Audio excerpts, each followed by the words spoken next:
Hello and welcome to Shedley Faith and the Unfiltered Word R-rated Bible podcast. This is the Christmas special today. I'm speaking with my good friend Ben Watkins from Hope Church in Windham, and we're going to be unpacking the Christmas story in such a different way, and we're going to talk about Herod. Thanks for coming on, mate. Oh, it's great. Always love to hang out with you. Always good to be together. Yeah, I'm looking forward to this, the R-rated nativity. Yeah. Yeah. Okay. Okay. So yeah. So let's unpack it. Yeah. Where we're So going. yeah, I mean, I mean, just to share, I don't know what this says about me, but in two church nativities, I've played the character of Herod. So I'm not entirely sure what that says about me. So one time with my friends in Dereham in Norfolk, I played Herod, and I had to actually do a song. I had to do a number when my friend Johnny had rewritten the words from the Rolling Stones song "Sympathy for the Devil" and had rewritten it as Herod singing. And so I had to kind of say I did a terrible job, absolutely butchered it. But yeah, I remember doing that. And then a couple of years ago here at Hope, I had to play Herod for the Nativity. I Uh, remember that. I think I remember that. yeah, I think I might have had some crazy headdress or like some. Yeah. But yeah, so that was fun.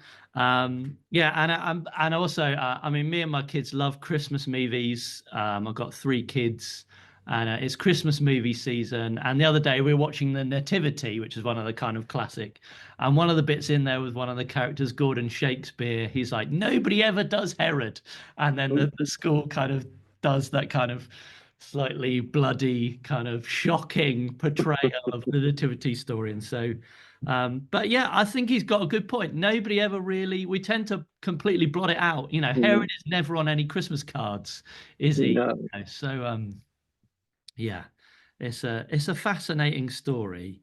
I think the first point that I just wanted to pick out, I don't know how you feel about this, Jack, but there'd be a few people that would say, actually, historically, there's no other records for this thing, the Herod story happening. You know, so Mm. how can we trust it? How can we know, the Bible, what the Bible says is true? And I think that's a good thing to explore. And it might be some questions that people listening, can you trust it? Can you trust what the Bible's recording for us? And I think it's important to say what we're going to read is history. We Yeah. are reading a historical moment, um, but it's theological history. So theological history is history, but told in a way that points you to God and shows you and reveals to you who God is and what God is doing. So it's not just recording the facts, but it's helping you connect with God and what God was up to. Um, but there's a guy, a history professor called Paul Meyer. So he's kind of American. And he did a load of research to say, is this story of Herod, can we trust it? Is it true? Like, what's the historical evidence for it? And his conclusion over loads of research was this. I see not one iota of evidence here to say that it could not have happened. And therefore, again, there is no reason to doubt the account as far as I'm concerned. So, in terms of historians, this is there's no reason to doubt that this thing didn't happen, which is Mm. helpful. Um, so, shall we dive in? Are you kind of Yeah. yeah? So we're going to be looking through Matthew chapter 2, um, and we're just kind of go through it a little bit. I'll read a verse, pick out some bits. Maybe you got some thoughts. Um, Yeah. and yeah, we'll kind of roll through the story because I don't want to kind of. It's important to pause at certain points, I think, just to Yeah. get the weight of it. Let's have a look. So Matthew chapter Matthew 2. chapter 1. Uh, so, Uh, the very first sentence sets up this kind of big old tension that we're going to find then plays out. Kind of like the opening scene of a movie that then sets up the rest. yeah. So it says, after Jesus was born in Bethlehem in Judea during the time of King Herod. Now, just to unpack that a little bit, just a few verses before in Matthew chapter 1, Jesus is set up, we're told he is a king. You know, that this child that's going to be born, he's a king from the line of David. So this baby is royalty. That's what we're basically told. And so you immediately we're thrust into this tension. A royal baby has been born, but there's already a king. You know, so we'll get onto a little bit later, but the story of Willow, I don't know if you remember the film Willow. Yeah. There's like an evil queen who's kind of ruling, and then there's this prophetic word that this baby's going to get born, and it's going to, you know, so there's immediately a tension, and there's a tension because of who Herod was. So I don't know if you know any of Herod's history or kind of Not really, to he be was honest. like. So Herod came to power around 40 BC, and actually he was set in power by the Romans. So he wasn't kind of voted in by the Jewish people. It was actually the Roman Senate who said, "Yeah, you." And they actually said, and this is fascinating for a little bit later, they gave Herod the title King of the Jews. That was the title that the Romans gave to him. Um, and so you see how that plays out in a moment and why that's important. And so Herod was king of the Jews, but he had to keep the Romans happy and do what they wanted him to do. He had the kind of Persians on the east side. They were trying to invade and trying to get some land. And so he had kind of this tension of trying to keep those guys at bay. And then he had the Jewish people who didn't really like him very much, didn't necessarily want him to be their king, didn't respect him per se. There were some people that did like him because he kept them rich or kept them in power. But history would tell us he was really ruthless. Mm. This guy, you could probably compare him to, you know, a gangster, a mobster who's really violently trying to keep hold of his power. Right. So, yeah, and he goes to some pretty bad extremes that history would tell us. He kills his wife. He kills his sons uh, because he suspects them as trying to take his power away. You know, and so any of his rivals, Herod executes or excommunicates or gets rid of. Um, you know, this he's not a nice piece of work, No. basically. Um, and so anybody who's a threat to him, he deals with. And he tries it. Either he silences or he gets rid of. Um, Mm. and so immediately, Jesus, this new king, is born into this kind of political, violent environment. Right. Do you kind of so immediately we're not just meant to understand, we're meant to feel something when we read Mm. this story. Jesus is born into a politically dangerous moment in history. Mm. You know, this is not nice, peaceful nativity. This is like, no, you're born into a time with a guy who's really paranoid. He's a Mm. paranoid guy, as we'll find as we kind of go through the story. Um, and So, the question is, how's this going to play out? yeah. So just to reiterate, there's all this sort of buzz around like Jesus being born, all from prophecy. Yeah, He's fulfilling so much prophecy yeah, or so many prophecies. yeah, Is it 300 or something like that? yeah, over his Um, lifetime. Yeah, over his lifetime. He would have heard about this and yeah, from the sort of the Jewish people. So he yeah, would be sort of bricking it and yeah, like yeah. I not mean, wanting him. yeah, yeah, and he in one sense is slightly like an illegitimate king. Like the Romans have put him in place. You know, he's not the people's choice. And so the Jews kind of don't respect him. But I mean, he did do some pretty incredible things. So he kind of rebuilt and did up the whole temple kind of complex. So the temple that Jesus would have visited and the early church would have met in Jerusalem, Herod built so much of that. He was a big architectural, he built loads of incredible things and invested a lot. He wasn't all bad, but he definitely was on the ruthless, cunning, violent scale. So yeah. So should we continue on the story? Yeah. Yeah.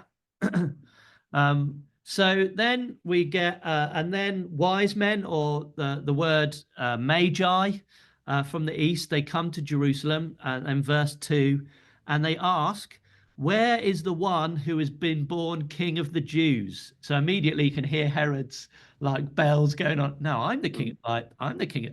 You're talking to the King of the Jews. Why are you telling me there's another one? And then they go on. When we saw his star when it rose, and we have come to worship him.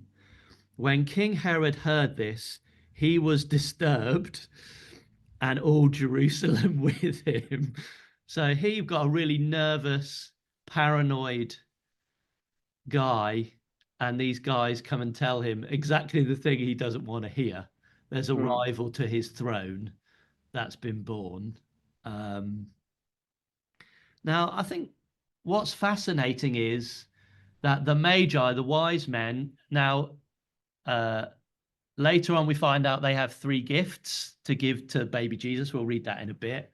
But we're not actually told how many there are. It doesn't say there's 3 of them, just says there's a bunch of them. So the kind of 3 wise men came traveling on camels all by themselves is a little bit of a, that's not what really happened.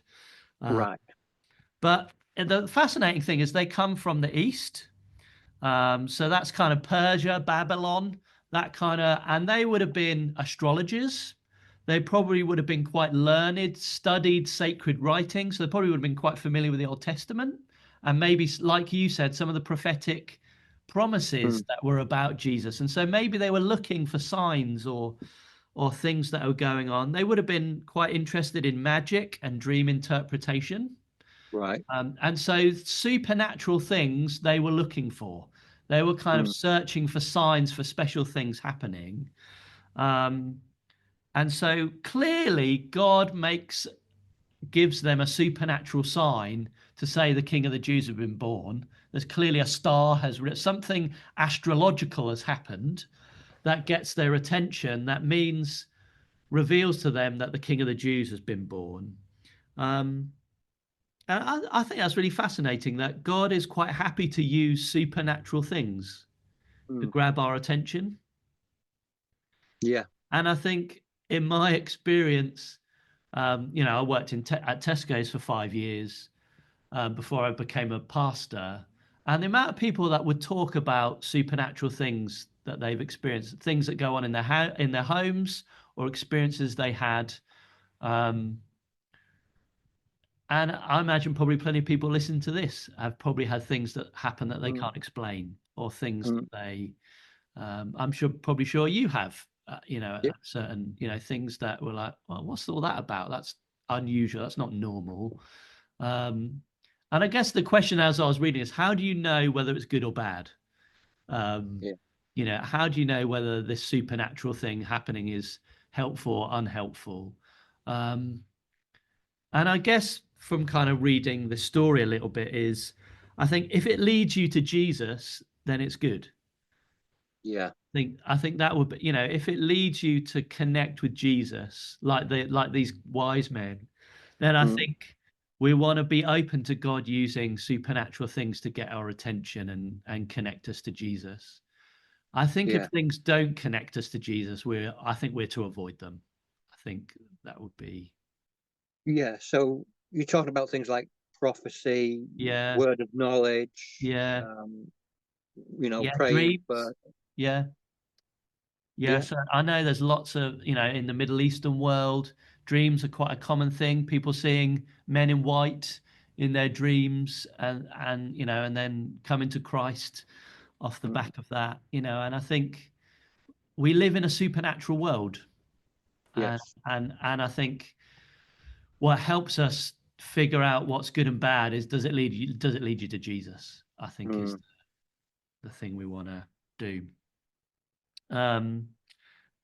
So I guess the interesting thing that I think is also to note, if we look at the story, is the next time Jesus is referred to as the King of the Jews is when he's crucified.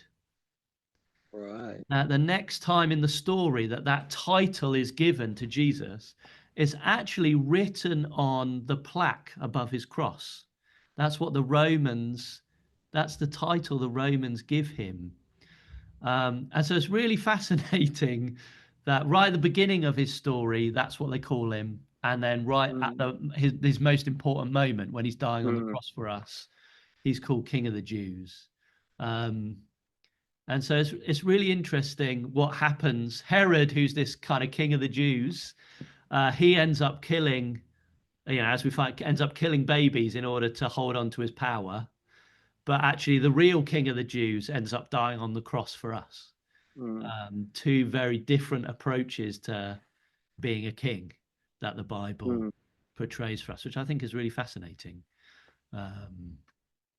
Anyway, should we continue the story? Yep. Yeah. So then Herod does a bit of digging when he called together all the people's chief priests and teachers of the law. So these are experts in the Old Testament. He asked them where the Messiah, where the King of the Jews, where God's promised king is going to be born. And they said, in Bethlehem in Judea. So that links us back to the first verse.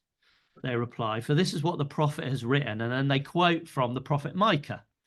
So Micah chapter 5. It says, but you, Bethlehem, in the land of Judah, are by no means least among the rulers of Judah, for out of you will come a ruler who will shepherd my people Israel. Now, the crazy thing is that prediction was made 700 years before the arrival of Jesus. I mean, that's mad, isn't it? I think, to make a prediction that God's Messiah, God's King, will be born in exactly that small town. I think that's mad. I generally think 700 years. Yeah. And the fact that he's in pretty much, if I'm not wrong, pretty much every book from Genesis to Revelation, it's something different in every book. Yeah, absolutely. And that, the Old Testament for me, you can see him, like in Micah and in Job and things like that. Yeah. Because it's the hope that is there, I guess. Yeah. I mean, did you have any control over where you were born? Where were you born? So I was born in Glasgow. Okay. I was born in Norwich. So I didn't have any control over that. I didn't have any control of who my mum was. I didn't have any control of my adoption. I didn't, it was all, born in the 70s and raised in the 80s. So yeah, I mean, none of us have any control over where we're born, when we're born, like none of that. But yet God, is clearly in control in this kind of historical moment. He's clearly got his hand all over this, and now is the right time for Jesus to be born. And the crazy thing was, there was actually in Israel there have been a few towns that were called Bethlehem. Bethlehem wasn't just one. There's multiple Bethlehems. So a bit like in England, Right. So for example, there's 5 Bramleys in England. I think one of them's in Yorkshire, mate. But and how you distinguish them is their county. So Bramley in wherever.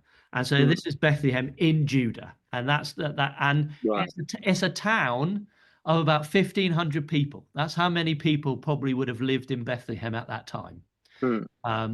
So just down the road from us, Old Buckingham is about the same size. That's basically what the Bible's talking about. This tiny, tiny village in the middle of nowhere. That's where God chose to be born. That's what the King of Kings chose. It's mad, I think. It doesn't amount to much. It's not the only thing special about it. Is that King David 1,000 years before this was born there. That's the only thing that's Right. special about it. So yeah, it's kind of a small place. Yeah, and so I just think that's incredible. Mm, That's where God chose. God was happy to go to the little town and to the nobodies and the mm, nowheres. Uh, mm, yeah, rather than Jerusalem or Rome or wherever he could have been. mm, Anyway, let's continue. Then it said, then Herod, after hearing, he said, he called the Magi, the wise men, secretly and found out from them the exact time the star had appeared. He sent them to Bethlehem and said, go and search carefully for the child. As soon as you find him, report to me that I might go and worship him. And you can kind of see him yes, you can't imagine an evil laugh after they, mm, you know, here, and I don't want to downplay it. He's being deceptive and cunning, mm, and he clearly has evil intentions. mm, He's not, he might say, I'm going to come and worship him, but here's a guy who cares about holding on to his power, uh, mm, holding on to his throne. Um, and so you kind of get these kind of evil undertones kind of in it all, mm, which is, and so Herod is getting all this information so that he can figure out, where's the kid? How old's he going to be? I need to track this kid down so I can get rid of him. That's what he yeah. wants to do. So the story continues. So after the Magi heard from the king, they went on their way, and the star they had seen, uh, uh, when it rose, went ahead of them until it stopped over the place where the child was. So there's a supernatural thing going on here that's quite Mm, bizarre. This is not there's clearly a celestial or kind of light object that guides them to where they're mm-hmm, meant to be. Whether that's over yeah. a specific house or just the town, it's not clear. Mm-hmm, Um, but when they saw the star and where it was, it says they were overjoyed. And then it says that on coming to the house, they saw the child, they saw Jesus with his mother Mary, and they bowed down and worshipped him. mm, And then they opened their treasures. This is where we get the gifts from. And they opened their treasures and presented to him gifts of gold and of frankincense and myrrh. Uh, mm, and the kind of bizarre thing was myrrh was given, in one sense, for someone's burial. mm-hmm, It was a burial spice, yeah. which is an interesting thing to give a kid. Um, Yeah. but some people have meant that's symbolic in terms of Mm, why he came to die for us. mm, Yeah, and then the really fascinating thing, next verse 12, and then the wise men, having been warned in a dream not to go back to Herod, they returned to their country by another route. So it's right. like suddenly they get this. God intervenes. They have this kind of dream. I don't know if you've ever had a meaningful dream. Yeah. I mean, I've had a few. Mm-hmm, Where it's like, oh, somebody's trying to communicate with me here, and so they clearly kind of figure out we need to not go back. mm, And it's just a fascinating, and I think another part of the story that I think is really interesting is these aren't Jewish people. They're pagans. They're mm, international foreigners, and yet they're bowing down to a Jewish baby, a Jewish kid. mm, Um, and so we get this picture that Jesus isn't just a king for the Jewish people. He isn't just a king for those yeah. who already know God. And actually, he's a king for the nations. He's a king for everybody. He's a king for Mm. loads of people. So, yeah. Yeah. Have you got any questions about that or any thoughts? Um, well, I mean, just that, um, even just before you said that, the the Magi or the three kings as the might be better known to some, that even before they had the dream, they weren't fools. They were Yeah, yeah, learned men, yeah, like yeah, yeah, scientists. So they would have probably known what Herod was up to yeah, yeah, yeah, yeah, deep down, yeah, even yeah, without the dream. I would imagine. yeah, absolutely, absolutely. And but maybe God's concerned for their welfare as well. Mm, Them going back. You don't know what would happen to them if they went back to Herod, mm, and you don't know what might have happened to Jesus if they had gone back to mm, Herod. Yeah, so God's clearly protecting people in this mm, in this story. Um, yeah, and then we get the next dream, which is again fascinating. So verse 13, when they had gone, it says an angel of the Lord appeared to Joseph. So Mary appeared to Joseph. Get up, he said, take the child and his mother and escape to Egypt. Stay there until I tell you, for Herod is going to search for the child to kill him. I mean, you don't right. get a more specific No. instruction. So it then says he got up, took the child and his mother during the night, and left for Egypt, where he stayed until the death of Herod. So it was fulfilled that the law would say through the prophets. Again, this, like you picked out, this another Hmm. fulfillment. God spoke so many times about what Jesus would do. Out of Egypt, I call my son. Now, part of me, as I was kind of trying to imagine this story, is I would have loved it if Joseph would have woken Mary up and said, "Come with me if you want to live." Yeah. That would be my kind of like Mm, this kind of Terminator moment. We need to leave. mm, Like somebody's mm, after you. Um, we need to get you out. Uh, mm, and I think from what the story says, they literally after Joseph had that dream, they literally get up, get out, and run. And mm, they go 75 miles to Egypt to escape outside of kind of Herod's territory, basically. mm, Um, and so, and I guess trying to put yourself and myself in that story as a dad, like mm, my family isn't safe. I've got to like, we can all recognize that feeling a little bit, but imagine that. Imagine like, guys, you need to go now. mm. Um, I don't know. There's a lot of terror in the nativity story. Yeah, it's not gentle, is it? No, no, You know, and yeah. I'm not sure that I'd want to do 75 miles on the back of a donkey either, to be honest. Yeah, yeah. It's a long way from where they were, so it's not a short journey. No, it would have taken them many They could, days. mm, Yeah, yeah. um, It would have been hard. And I guess I was trying to think, as a dad, he's probably had to leave some employment behind. mm, How's he going to provide for his family? Like he's he's trusting God in this moment that mm, God's going to provide, that God's going to keep them safe. He's moving into a foreign, you know, and I think, it doesn't take much to look at the news and see actually there's loads of people that are currently having to leave their countries because it's not yeah, safe. yeah, And I think there's loads of people, even in our church, and hmm, across the UK, across Europe, there's so many people that have had to leave because it's not safe, because they need protection. Um, and so, like, Jesus enters into kind of the the terror and the fear and the challenge of those kind of people. He was a refugee.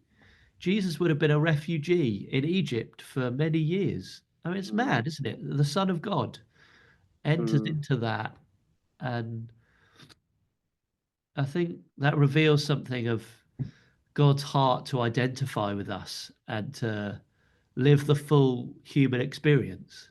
Um, so I think that's really really meaningful. Um,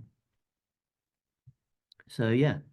I think the other thing that's important to note, um, and this is a little bit kind of Bible nerdy, but Um, there's loads of parallels between Jesus's life and Moses and the story of the Exodus in the Old Testament. So you might remember Moses' story starts with Pharaoh saying, "Oh, we need to kill all the Hebrew boys Yeah. because we don't want the Israelites to grow big and strong." And so they start chucking them in the Nile River. But Moses gets protected and saved, and then uh, ends up in the Pharaoh's palace, and then so there's all these connections, and that's what Matthew kind of in verse 15. Matthew says, Hosea prophesied that out of Egypt, like the Israelites when God Mm, rescued them out of Egypt, he says, out of Egypt, I've called my son. He's like identifying with Israel and their mm, story. And so there's loads of parallels, there's loads of connection points between what Israel experienced with Moses coming out of Egypt and mm, what Jesus is experiencing, you know. mm. Um, so this whole thing of God calling people out, setting them, protecting them, looking after them in a supernatural way, which I think is incredible. We Mm. have a God who does protect us supernaturally Yeah. uh, and loves to step in and look after us. Mm. That's been my experience in lots of ways. Am I? We had an incident at home where if God hadn't have sent somebody, then there possibly could have been a major problem, an accident in our home, and somebody just came along and said, "Whatever you do, don't do this." And we didn't know we couldn't do that, but he was like, Mm. if you do that, you might die. And it was Yeah. like we didn't know, and it was just like this supernatural protection at just the right Mm. time, um, which was just incredible. Uh, Mm.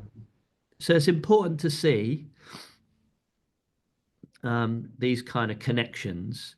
And so Andrew Wilson has written a really good book called Echoes of the Exodus, along with Alistair Roberts. He writes this um, that Jesus escapes from Israel into Egypt. He kind of escapes the other way, but then God then brings Jesus back out of Egypt into the land, and he identifies with Israel. Um, so you see all these kind of nerdy connections, which is pretty cool. Mm. Um, but the thing that kind of most reminded me of this was the film Willow, which is a George Lucas Yeah. kind of classic. Um, and it was one of my favorite films as a kid. Absolutely loved Mm. that. And the whole thing of this evil queen who is really, ruling really badly, really violent, and a prophecy is given that a child will be born with a specific birthmark, and she will bring Mm. about the downfall of the Mm. evil queen's kingdom. And so the evil queen gathers all the pregnant mothers together, and as soon as the babies are born, checks for the birthmark, and if they have Mm. starts wiping out the babies. But then a midwife rescues the baby and then kind of takes her off, and this whole kind of Mm. exciting adventure begins. And so loads of films pick up on this kind of like special child gets Yeah. rescued kind Yeah. of deal. Um, so should we continue? Should we? Yeah. Yeah. Yeah. So it says this verse 16, when Herod realized that he'd been outwitted by the Magi, uh, he was furious. I mean, you Mm. can imagine things getting thrown around. He's probably cursing and, you know, grabbing servants by the scruff of their neck and shouting in their faces, "Why would they do this to me?" And then it says, and he gave orders to kill all the boys in Bethlehem and its vicinity and kind of I guess the kind of surrounding countryside, I guess, Right. and who were 2 years old and under. So a kind of 2 year period has elapsed between the birth of Mm. Jesus and probably the wise men turning up because they would have had to travel. Um, Mm. and so, unlike the nativity that we get where everybody turns up all on the same night, Yeah. actually the Bible says it's a bit more prolonged Yeah. than that. Um, and so, uh, yeah, and so Herod's soldiers go and kill all the boys that are 2 years old and under. Mm, That's pretty brutal. mm, Um, I think the one thing we could probably misunderstand is that that would be a lot of kids. So, again, kind of historian Paul Meyer, he said Bethlehem at that time would have had maybe 2 dozen babies in it, 2 years old and under, and right. maybe half of them would have been male. So you're probably looking at 10 to 20 boys, not Right. hundreds, not I think often in our minds we think this is a lot of loads and loads, uh, Mm, but it wasn't hundreds, it was tens, which mm. is still terrible. Well, Um, minor genocide. yeah, but this is first century where the Romans Mm, are going around doing whatever they like, wiping mm, out hundreds of thousands of people, and nobody bats an eyelid. Um, mm, and so there's probably a reason why this didn't really make the news, is because it probably wasn't as big a deal as other things that were going on in the world at that moment. And so, yeah, you get this kind of horrible reaction of fear and violence in this story, don't you? You get this kind mm, of shocking, families are robbed of their sons, and in that culture, that's their future. Their sons would have added to their workforce, would have inherited their land, would have inherited the father's job. And so Herod has wrecked so many people's futures mm, in this moment, all because of his insecurity, all because of his um, fear, his violence. Um, and I guess it just, why? mm. You just have to. And I guess want to ask you, what would help us understand Herod a little bit more in terms of that kind of reaction? I think we want to kind of get under his skin a little bit. Um, Mm. and dare I say, although most of us have never gone this far, actually, I think we can all react out of our insecurities Yeah. in quite a lot of ways. I know I have. Um, and I know we've not done what Herod's done, but definitely out of fear, Mm. we can all react in pretty harsh ways, I think.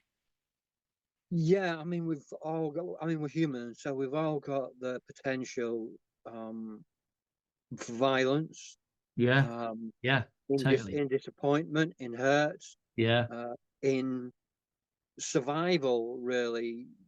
You could say, if you're looking at it from Herod's point of view, that, he was fighting to survive, and he was willing to do anything um, to keep his power.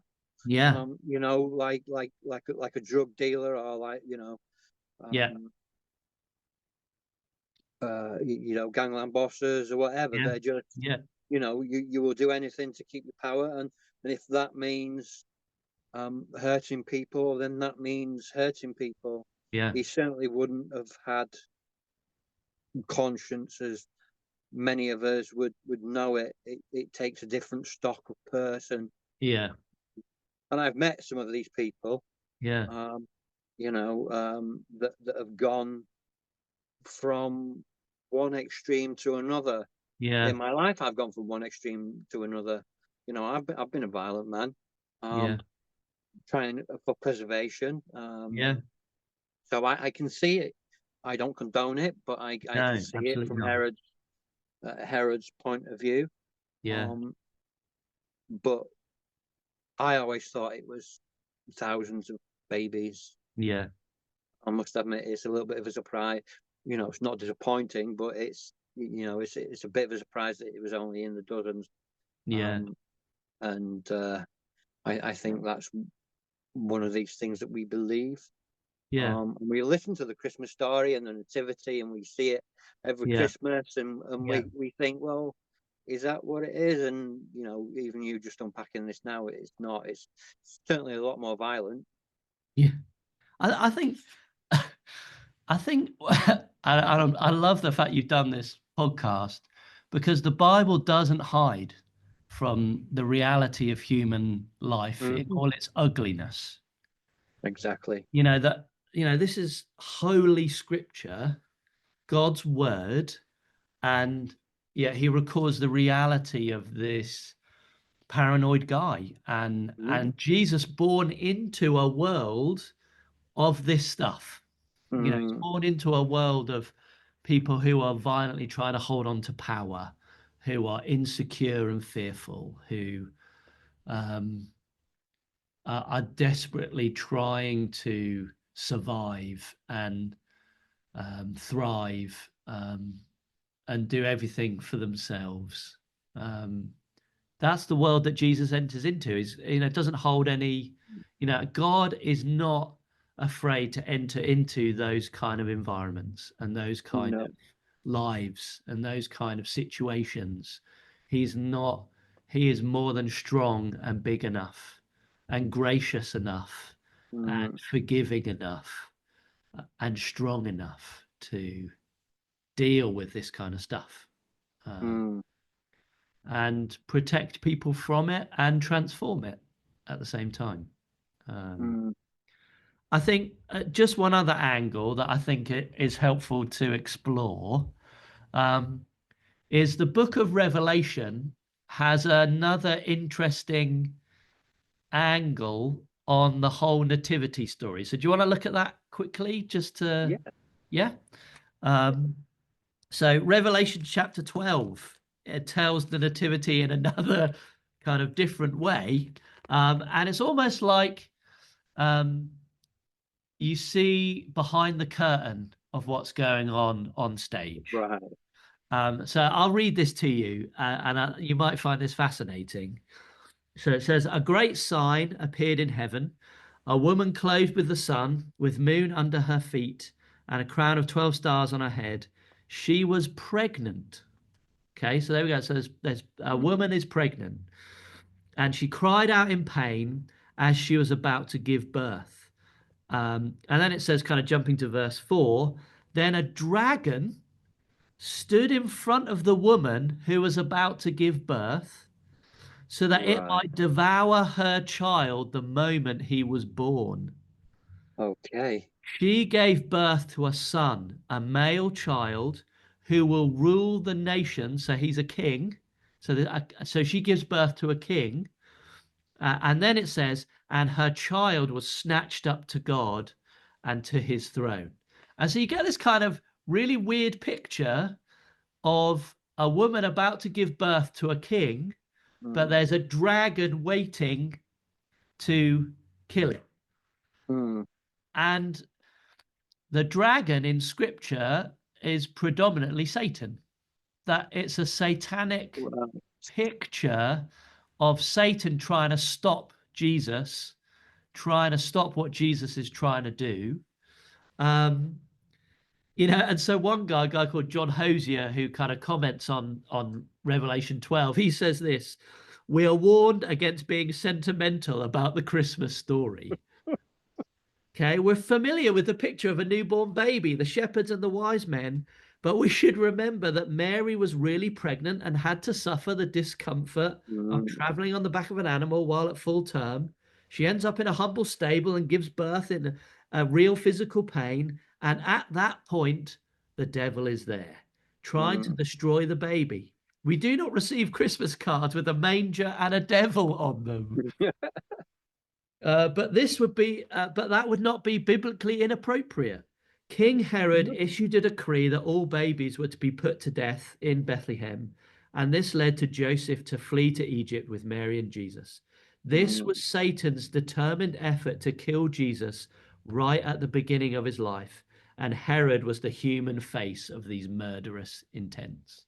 mm, So there's another layer to this nativity story, is that you have God's mm, enemy trying to stop God's plan to save and rescue and redeem the world. Mm. And I So guess you could say that Herod was kind of like well, he was as much part of the story as Jesus and Mary, and he was meant to be that. yeah, I guess He- so. Yeah, he was at that point in time. He, in one sense, don't want to say because he clearly did it out of his own choice, but he's almost a little bit like a puppet, mm, being used for Satan's purposes to mm, stop the work of God. Um, mm, but what we find is God overcame. yeah. And I think that's, if you continue on in Revelation 12, the dragon gets defeated. Yes. Jesus defeats the dragon. Um, and so there's freedom and there's victory over real evil. Yeah. And that's part of, it's not the nice part of the nativity story, but that's the reality of the biblical story. Mm.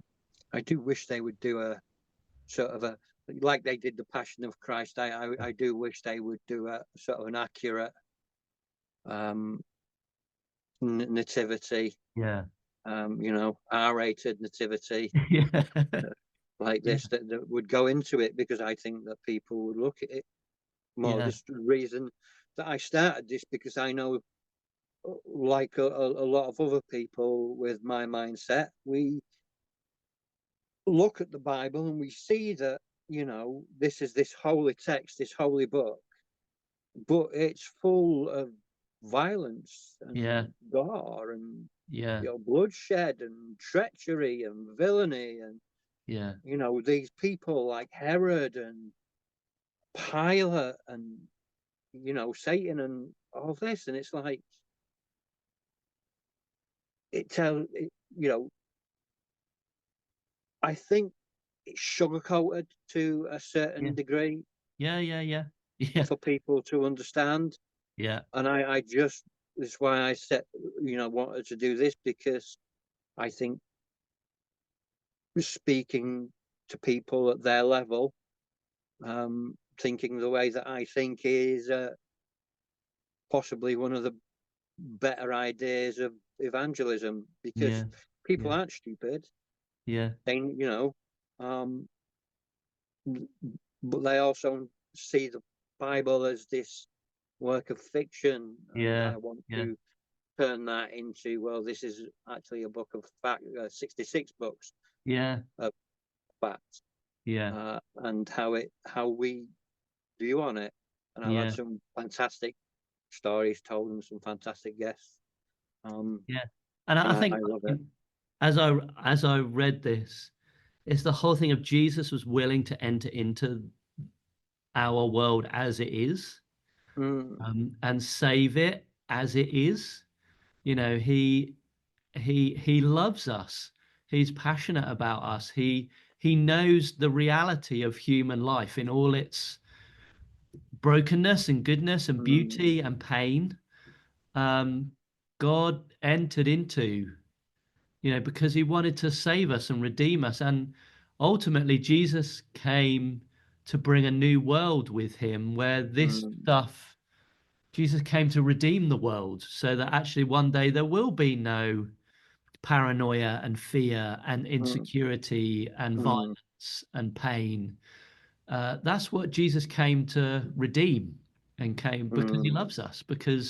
And so even if people's personal experience is a lot of those things, actually Jesus is the answer, and Jesus can mm, bring healing and transformation.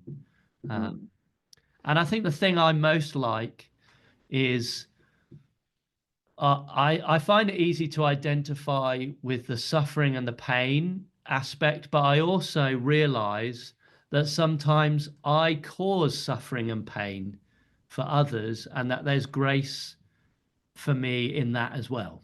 mm. That holds a lot of people back. That held me Yeah, back for a long yeah, time. yeah, That guilt and shame that yeah, does, it holds a lot of people back, and it's easy to go into that sort of train of thought. And Mm. you know, for the people, a lot of people that listen, that's the victim mentality. Yeah. You know, or, not even the survivor mentality. That's the victim mentality, and we need to be more vigilant and step out of that, and you know, realize that a teenage girl and her fiance, Yeah. they had a kid that was meant for greatness, a Yeah. kid so perfect, Yeah. you know, and everybody tried to kill him, Yeah. including us. Yeah. And we and did. and that And we and did we did, eventually. and Yeah. that's the heartbreaking thing, you know, this man so perfect we killed. But it's not, because we know that what that means for us today is that whatever we've done in our past, Yeah. and whatever we, because we're not perfect, Yeah. we'll still sin again. Whatever we do in our future. Yeah. Yeah, you know, is forgiven. Yeah. You Yeah. know, that doesn't mean forgotten. Yeah. That's the one that I've learned. Mm. And you know, we do have to um, stand up and be honest about that. Mm. Yeah. Um, I think as I thought about it, I look at the contrast between Herod and Jesus. Jesus, Herod killed these kids to save himself. yeah. That is, whereas Jesus let himself be killed to save us. Mm, And that's he's a very different type of king. mm, And I think, when I was 15, I was like, Jesus, I want you to be king of my life. mm, And I think that's and to give my life over to somebody who's willing to die for me, for my good, is mm, that that that's a sacrifice I'm willing to make because I know mm, he's for me. He gave himself. He didn't hold on to his power. The greatest demonstration of his power was when he gave up himself for me. mm, It's just, this incredibly perfect man was willing to die a brutal death on a cross for me mm, so that I could, and that's the crazy, so that I could have his perfection and he would take my brokenness. mm. And that's mad, absolutely mad. And for me, Yeah, 37 when I met him yeah, in this hospital bed, yeah. in my utter and complete brokenness. Um,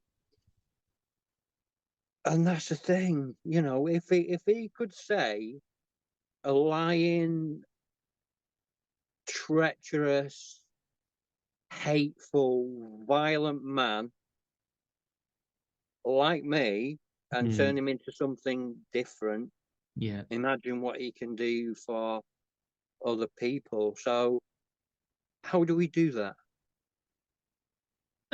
Well, I think the wise man in the story hold the answer.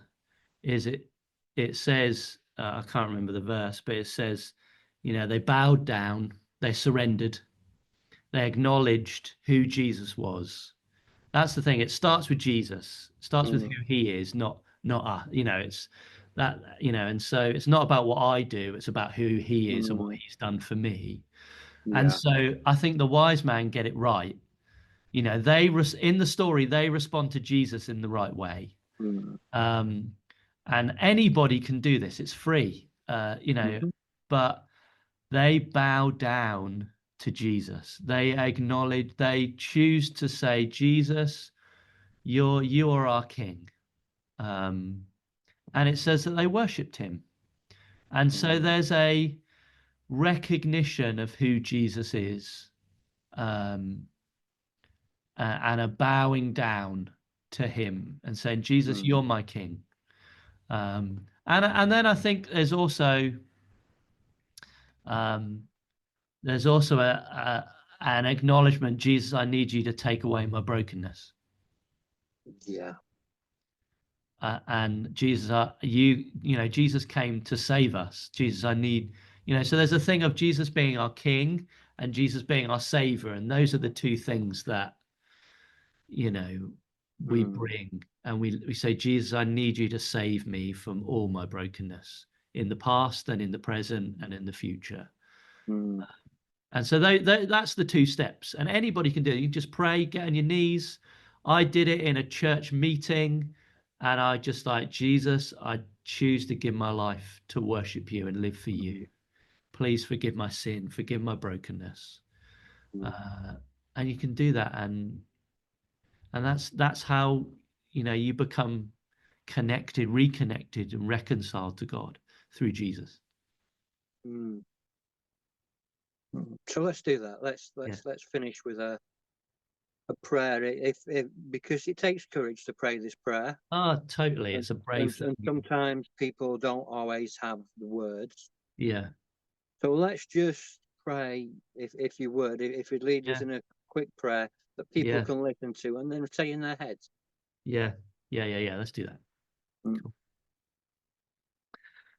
Yeah, so just repeat after me if you want to. But King Jesus, I choose to recognize you as King of all the earth, as God's King and my Savior. I give my life over to you 100%. And I ask you to forgive and heal all my brokenness in the past and in the present and in the future.